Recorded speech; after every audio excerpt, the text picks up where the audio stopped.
What's up, guys? Welcome back to Almost Functional 40K. Today we have here with us Dave the Mountain Ozawa.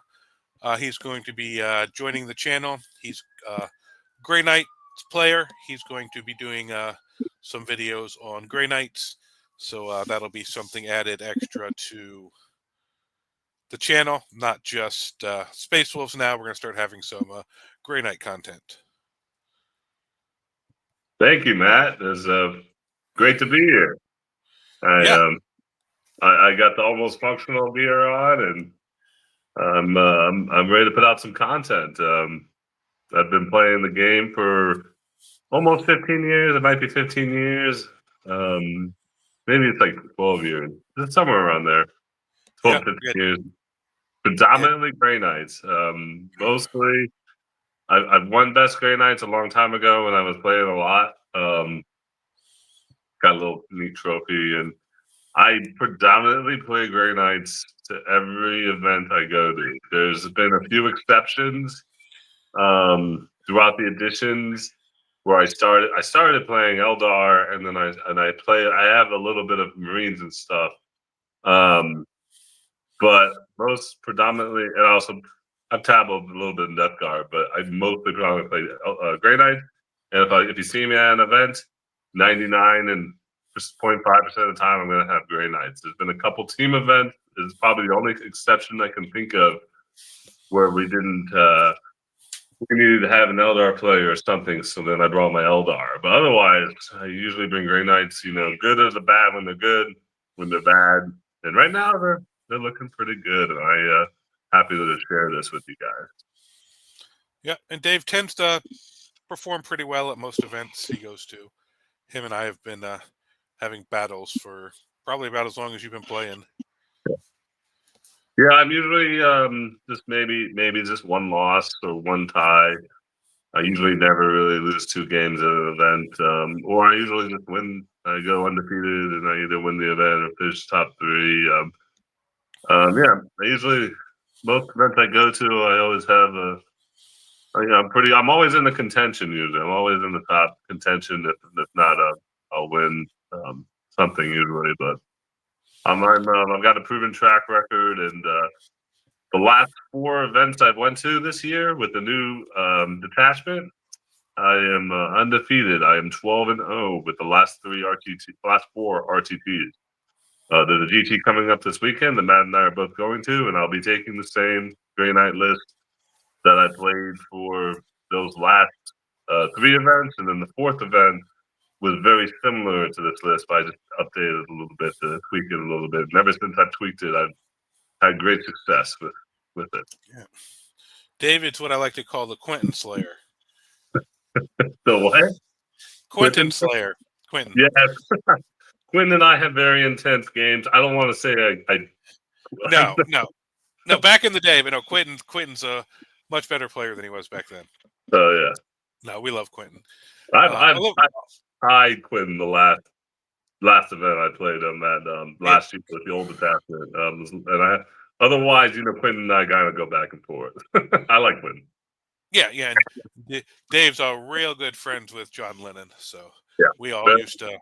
Him and Quentin and a lot of those guys came up in the Tampa scene before they became Art of War. So I would say the main reason I play the game at a high level is because before John Lennon went pro, I would play him consistently. I even went over to his house to play him and stuff like that. And that's kind of when John got me to play at that next level, and I kind of just took it from there. But I do always pretty much play Grey Knights. So when the Grey Knights aren't very good, then it's kind of hard to win. But I still find ways. Some people make a lot of jokes about how I still find ways to win. But luckily, in 10th edition, everything is always right there. Very rarely is any army horrible in 10th edition. You normally find a way to win with most stuff now. And this edition's been pretty good. You haven't seen as many outliers as there used to be with how good an army is. Everything's kind of running in the middle of the pack now, and I do appreciate that. I do appreciate Games Workshop doing that. Yeah. Occasionally you get something that gets a little too strong, but not a lot of armies get too weak. So that's I'm really liking that about the addition. Yeah. All right, so David is telling you how at the last 4 events he's gone 3-0. Uh, he's actually the one who beat me at the RTT last weekend top table. Beat my Canis Wolves list that is on the channel. We've talked about that. But with that being said, let's pull up Dave's list so he can give us some insight into it. Yeah, a little bit on that. Matt and I have been playing a long time. Yep. Matt and I have been friends for a long time. And Matt and I had a lot of Grey Knights for Space Wolf games together. So Yeah. it's Dave and always I, cool to yeah, play Matt. Dave and I used to always practice the night before a tournament, and he'd beat me, and then we'd pair the day of the tournament, and I'd beat him. We did that probably for like almost a year straight. That happened. Like, Yeah. we'd always pair round 2. It was like an ongoing joke. Yes, it was. my current list, which is the one I've run at the last 3 events and the one I'm taking to the GT this weekend. Yeah. So first off, you're running Warpbane Taskforce. Warpbane Why? Taskforce. So why are you choosing Warpbane over the index detachment? So the index detachment had got a couple minor, I wouldn't say they're overwhelming nerfs, but they are very big when it comes to very close games. The 3-inch steep strike is not valid anymore from the other detachment. You can only do a 6. And the armor contempt stratagem for true silver armor is only once per unit shooting them now. You cannot pop it for the entire turn anymore, or the entire phase anymore. So because of that, I kind of hurt the other army when it was already kind of hard to win with that army. And this new detachment is very, very appealing. I know a lot of people have a lot of different opinions on how to play it. There's a lot of different builds.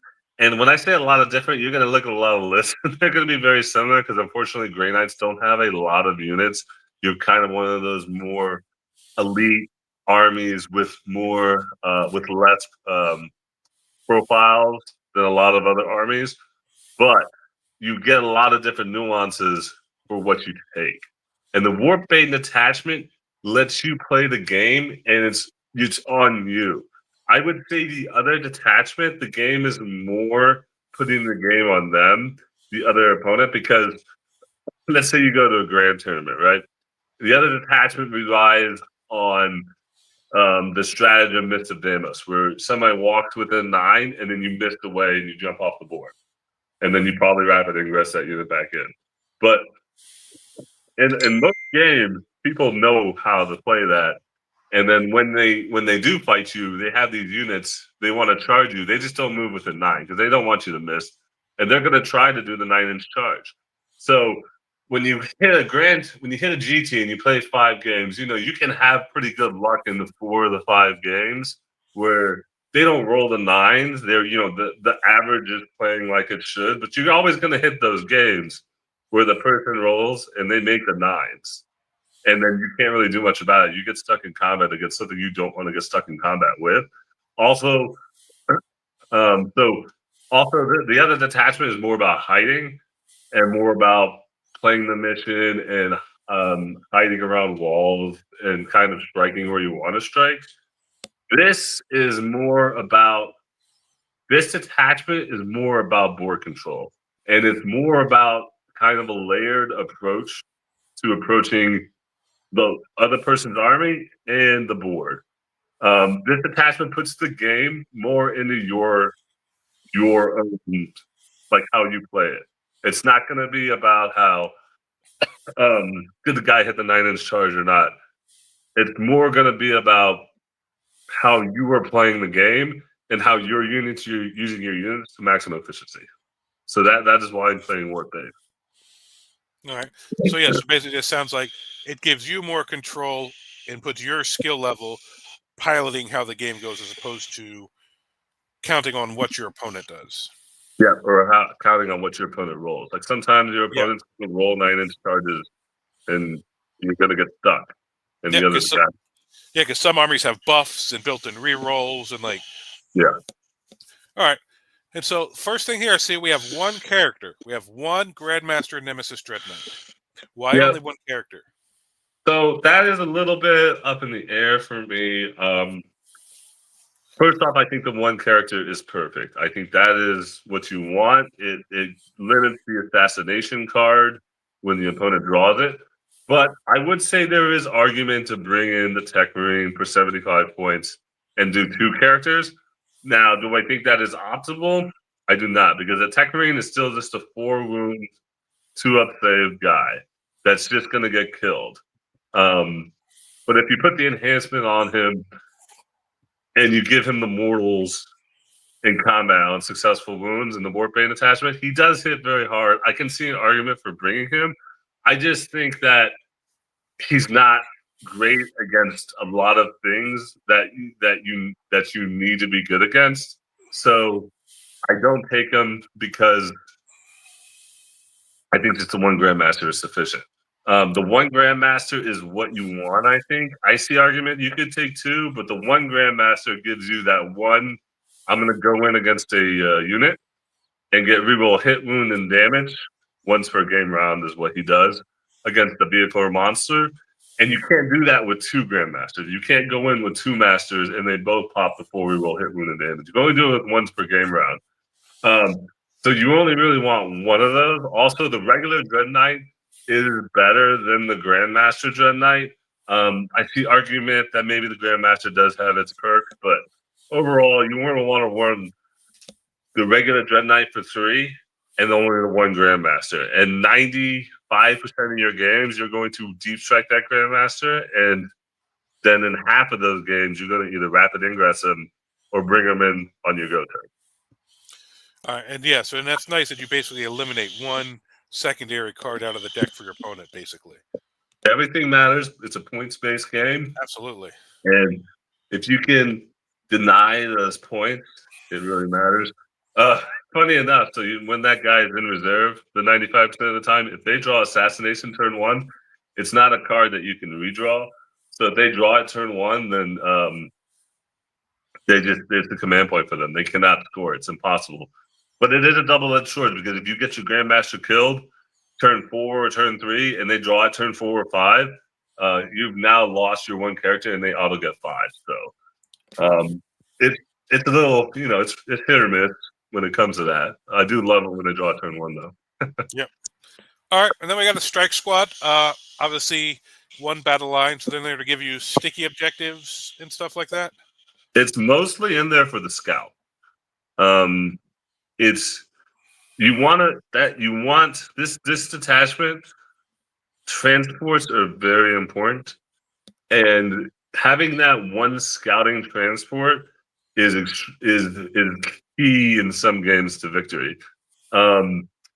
Otherwise, yes, the sticky is amazing, and what I usually do is I put the transport down that the strike squad goes into.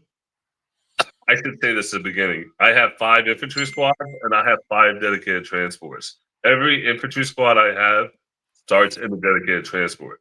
So this is in a Rhino, and I always put that on the line, but I always measure 6 inches back, where if I don't roll to go first, it will scout back to where I want it to be, behind the wall usually.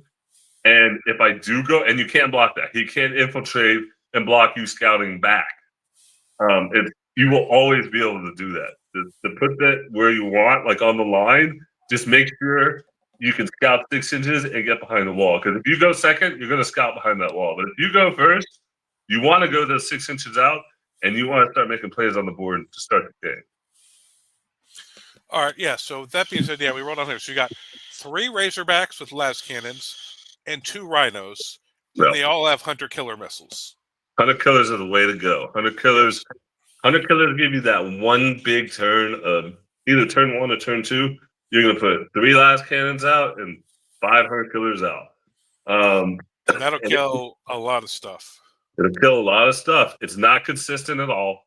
It's not like it's going to auto kill that tank over there, but it's very good. And the las cannons are very consistent because they hit on 3s, and you usually have hollow ground up, or you just keep them back in hollow ground. They hit on 3s before reroll to hit with the hollow ground, or reroll 1s if you don't have hollow ground. And then they reroll the wound because of twin links. So they are very consistent las cannons. And the Hunter Killers hit on 2s, and they reroll 1s. No matter what, they're going to reroll 1s, even if you don't have hollow ground up. So they are very consistent hunter killers, and they're very consistent las cannons, and they make a big difference in a lot of the game. All right, so you got these 5 transports. We've only seen 1 infantry, so let's look at what else you got. Yeah. So you have 2 Inceptor squads. Mhm. Then we have a 10-man and a 5-man Purifier. Yep. So the interceptor squads, I believe, are better than the purgation squads. I see a lot of people running the purgation squads, and I do think that, yes, I'd say in half your games that you play, those purgations are going to do great. But because if you're fighting some army that's got a 4+ armor save, and you're shooting them behind cover and they're taking damage all game, those purgations are going to be worth a lot for you. But the problem is, in half your games, you're going to hit somebody with the 3+ armor. You're going to hit somebody with the 2+ armor, or you're going to hit somebody with really tough units like Death Guard, Death Shroud Terminators with -1 to wound, toughness 6. You're going to be wounding on 4s, very inconsistent. Or like anything toughness 9 or up. Any vehicle, you're not going to be wounding and getting damage through with those purgation squads behind walls. So I really like to play the interceptors. They're very fast. They'll move 15 inches out of the vehicle, and they will shoot and they will move. So you can play literal hopscotch or hot potato with them, and you have 5 transports on the board, and you can move, get 15 inches out, get your line of sight on something, shoot, move. Just make sure you place them outside at 9 inches from another transport, shoot something, and move, and get back in another transport, because you can hop back in another transport in the shooting phase, because it's per phase that you can get out and get back in. You can't do it in the same phase, but you do it in a different phase. Also, really important, the interceptors jumping out of that Razorback are going to full reroll the wounds from something the Razorback hits. So you all of a sudden those little interceptor squads actually put out a lot of shots, very consistent with reroll the hit with hollow ground, and reroll the wound if you're shooting from something that the las cannon hit. And luckily, or the Stormbolter from the Razorback. Luckily, the Razorback has a Stormbolter. You can put the las cannon in something you really want to hit, and pop the Stormbolter into something you want the interceptor to hit, and then get 4-year-old hits and wound versus it, and with those interceptors.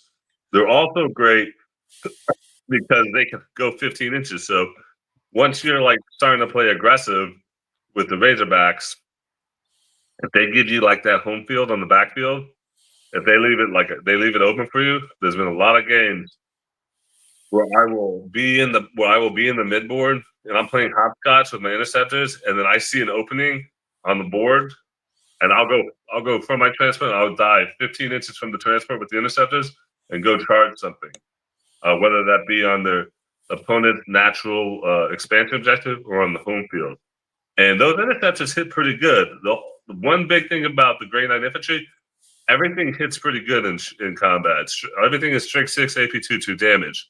So you're going to be hitting pretty well against any kind of infantry variant, and decently well in the tanks. Not that great, but that's where the Purifiers come in. The Purifiers hit pretty well with the reroll wounds from stratagem on the tanks. So the interceptors are really what you want to go, in my opinion. You get 2 activations with them versus Purgation Squad. You only can get 1 activation of shooting. The interceptors are going to get 2 activations. They're always going to get a shooting activation, and you can get a charge activation off them too. So you get double the value, almost double the value, in my opinion, versus the Purgation Squad. So it's why I run. Why I run interceptors versus Purgation. Yep, and it just looks like 4 Stormbolters and a Sight Cannon. That doesn't seem like much, but with all the rerolls, it does more damage than you think it does. I know that from experience. Yeah, you will be popping off a lot of shots and making people roll dice. And the one thing about this army that is really fun is you're going to roll so many dice with so many rerolls. The more dice you roll, the more your chance you have to spike. And you're going to spike a few times in the game, like multiple times with full rerolls. You're going to roll and you're going to spike. And every time you spike, like let's say you roll a bunch of fives and sixes to wound or something, it really goes a long way because you're making opponents roll dice constantly. So yeah, Yeah, full rerolls, yeah, give you a better chance to spike up and really limit your chance to spike down. yeah, So because yes, you're going to reroll the good ones. You're going to reroll the misses. yeah, the efficiency of this army is ridiculous. And having a 2-up save on everything other than the vehicles make it super hard to kill. Yeah, So 2+ armor is one of the reasons this army has success. 2+ armor doesn't seem like it's a big deal on infantry, but when every single infantry squad, people are going to whiff sometimes. You're going to roll, you're going to spike some saves, and they're going to put units into some infantry and thinking it's going to die, and they're not going to die, and all of a sudden it's going to open up more possibilities in the game for you. yeah, 130 points for 5 guys with that speed. There's not many other units around their point value Yeah. that are going to win a fight against them.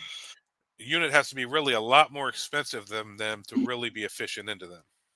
I'm not saying they don't die. They die every game, Oh but yeah, they are definitely the key to the beginning of the game. You're going to be interacting with your transports and your interceptors for the first 1 to 2 turns and basically forcing the opponent to say, I got to make some plays and I got to come out. And when they do, that's when you start, that's when you hammer down. That's your go turn.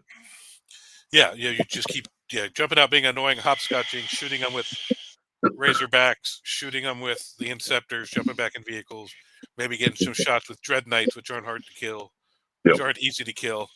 Yeah, and eventually they're because that's what you did to me. I was like, I'm tired. I'm not dealing with this hopscotch, and I Yep. came out to try to kill the vehicles, and I committed too hard, and killed a bunch of vehicles. But then I was out there and just ate your army to the face. Yep. You really want to keep bouncing those interceptors in the Razorbacks, though, unless you're going for a dive, especially on the enemy's backfield. I remember a couple games I had. One game I went through for some demonettes in the backfield and picked them up. Another game I went for what's his name, the guard guy, Lord Solaris. Oh yeah, I saw an opening for Solaris on the backfield, and I went for him and I got him. People don't expect that 15-inch dive, especially when you've not been doing it. But if you see the opportunity, you should take it. You should go dive. But otherwise, you really want to be jumping in and out of transports as much as possible to get maximum efficiency out of them. yeah. And the nice thing is the Rhino's like 5 inches, 6 inches wide, whatever it is. So really, you have 15 from any point on it. So Yep. you really have a nice threat range out of that thing. You have a great threat range and you have a lot. I always get them out the 3 inches and then move them because they can just go straight through the walls and then move the tanks around. As long as you end the tank within 9 inches of every model, they can move, they'll shoot and they can move their 6 and get back in it. Yep. All right. And so then you got the 3 Dread Knights, which are super hard to kill. Mhm. Decent shooting, especially with the reroll to hit, although the heavy incinerators don't benefit from that, but they're flamers, so they auto hit, so that's actually almost even better. Uh, and then Demon Hammers just hit super hard. Demon Hammers hit really hard. Consistency has gone up a lot higher with the reroll the hits. I would say these are your end game pieces. These are your mid game. I'm going to start to push, and your end game. I'm going to seal this game away. I actually had our good friend Lewis walk up to me. I think it was the last tournament, and he's like, "Man, every single game I walk over here, you always have your 4 Dread Knights up at the end." Like, and yeah, I thought about it. I do because I'm using them as the late game pieces. My son's trying to come out. I'm using them as the late game pieces.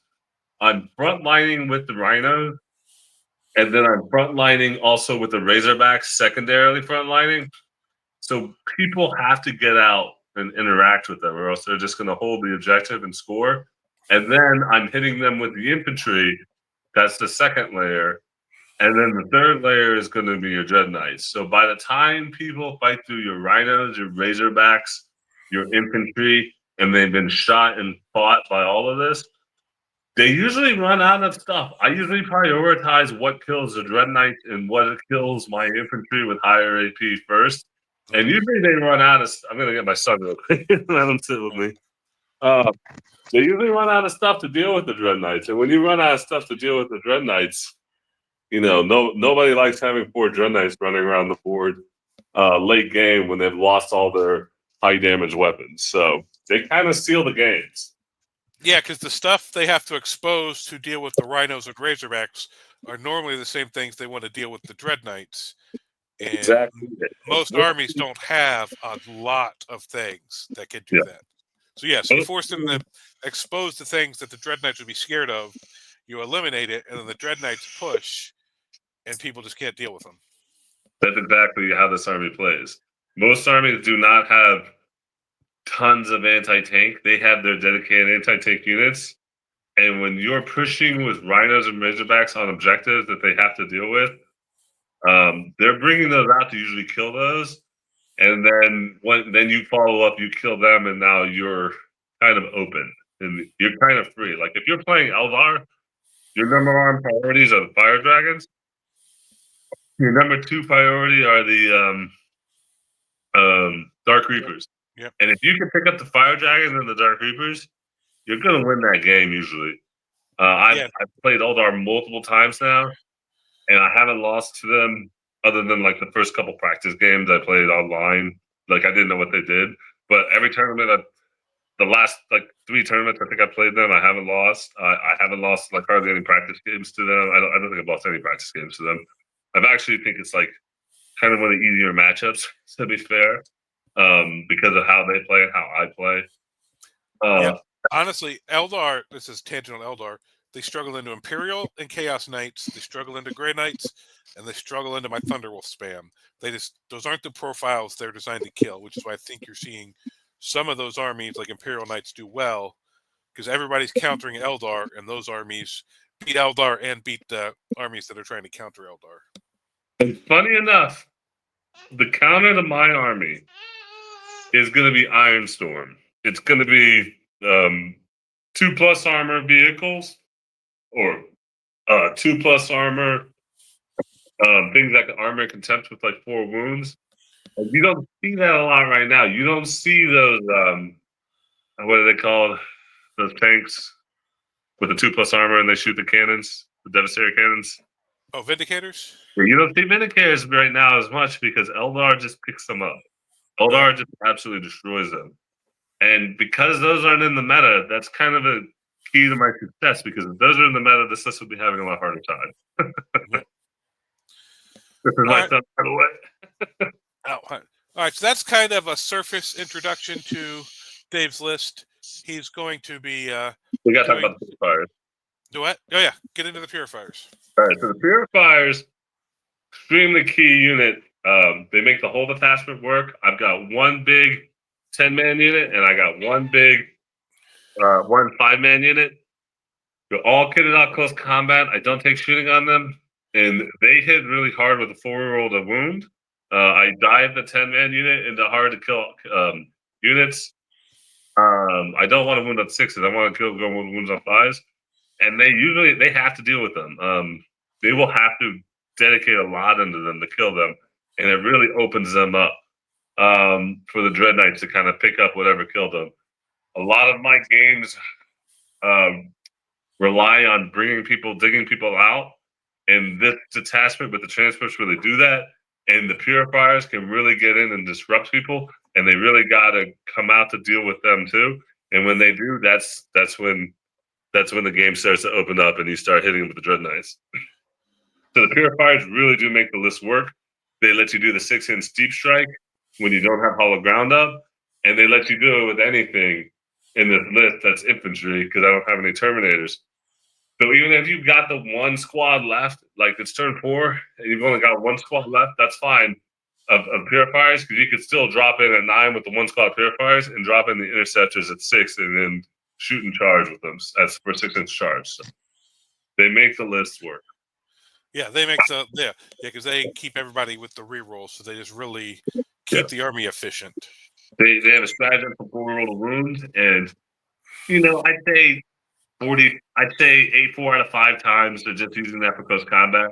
But you're gonna hit those games when you're gonna use it for shooting too, because they put 50 shots out at close range, Yeah. and that really can, even against a big target, it could fling some wounds.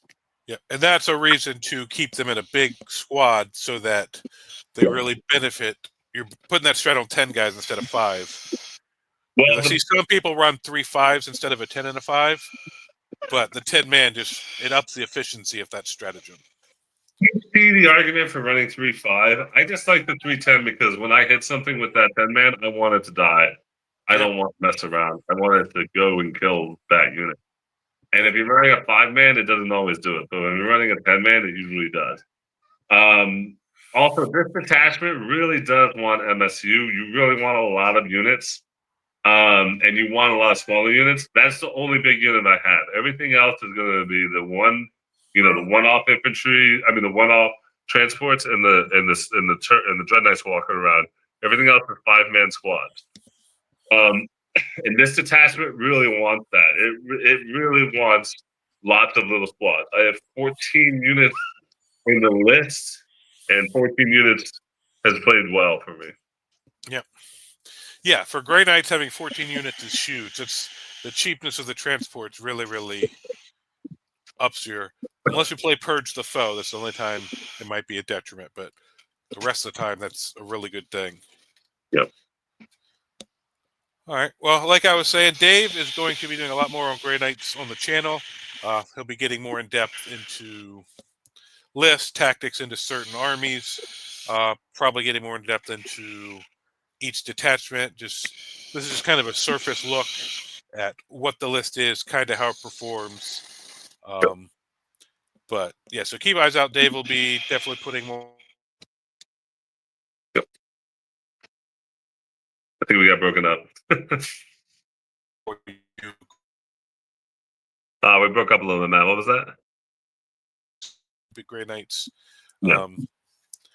But anything else you want to add before we check out of here, David? No, we broke up a little bit there, but like you were saying, I'm going to be posting videos, giving a Grey Knight perspective, and kind of expanding almost functional some. And we're gonna, I think we're gonna just really you're gonna give your specialty on Space Wolves. I'll get my specialty on Grey Knights, and yep. I think we're going in a good direction with everything. As far as like matchups and everything, if you guys would like that, I'd be more than happy to post about that. Learning this army is not. I've been playing Grey Knights so predominantly. I understand how the army flows and the units flow. So, while you can win some games, the harder matchups, you're going to have to really understand what you should be doing in order to win. So, if you guys would like more of a how to play different style armies, and specifically how to play probably the best ones right now, which is like Eldar, Death Watch. I can post that. Just let me know what you like in the comments, and I'm sure Matt will let me know, and we'll make those videos. All right. Well, with that being said, thank you guys for watching, and we will catch you next time. Yeah, thank you very much, man.